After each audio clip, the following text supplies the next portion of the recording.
কথাটা হচ্ছে ধুবড়ী জেলাৰ কাছুখানা গাঁও পঞ্চায়েতেৰ অন্তৰ্গত আমাৰ দহলপুৰ গাঁও। এই গাঁৱত প্রায় হাজার হাজার বিঘা জমিত উই পোকা না কিবা এটা পোকা আছে, লম্বা লম্বা পোকাটো একে সকলো ধান একেৰাহে খাই খাই তহিলং কৰিছে। কিন্তু এতিয়ালৈকে আমি চৰকাৰী ফালৰ পৰা কোনো ধৰণৰ সহানুভূতিও পোৱা নাই। আৰু দোকানৰ পৰা যিখিনি মেডিচিন লৈ আহোঁ, মেডিচিন দিয়াৰ পিছত এদিন দুদিন যোৱাৰ পিছত আৰু একো বুজা নাযায়। তাৰপিছত যেতিয়া দোকানী কোৱা হয় তেতিয়া তেওঁলোকে বেলেগ আন এটাকৈ ঔষধ দিয়ে। এনেকৈ ইমানকৈ গাঁঠি ধন ভাঙি ভাঙি আমি ভালভাৱে এটা জুৰুলা হৈ গৈছোঁ। আমি আপোনাৰ মিডিয়াৰ যোগেদি চৰকাৰক বিনম্ৰভাৱে অনুৰোধ কৰোঁ, অতি সোনকালে এটা মানে বিশেষজ্ঞৰ দল এটা আহি সৰজমিন তদন্ত কৰি উপযুক্ত মেডিচিন দি আমাৰ এই ধানখিনি ৰক্ষা কৰিব লাগে। নহ'লে অদূৰ ভৱিষ্যতে আমাৰ ইয়াত ভয়াৱহ পৰিস্থিতি আছে। কাৰণ 99% মানুহ আমি কৃষিৰ ওপৰতে নিৰ্ভৰশীল। যদি আমি কৃষি কামে ভালকৈ কৰিব নোৱাৰোঁ তেনেহ'লে আমি খাম কি?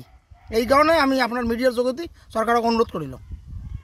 যিকোনো খবৰৰ বাবে যোগাযোগ কৰক 7099017330 অথবা 7099017990 নম্বৰত।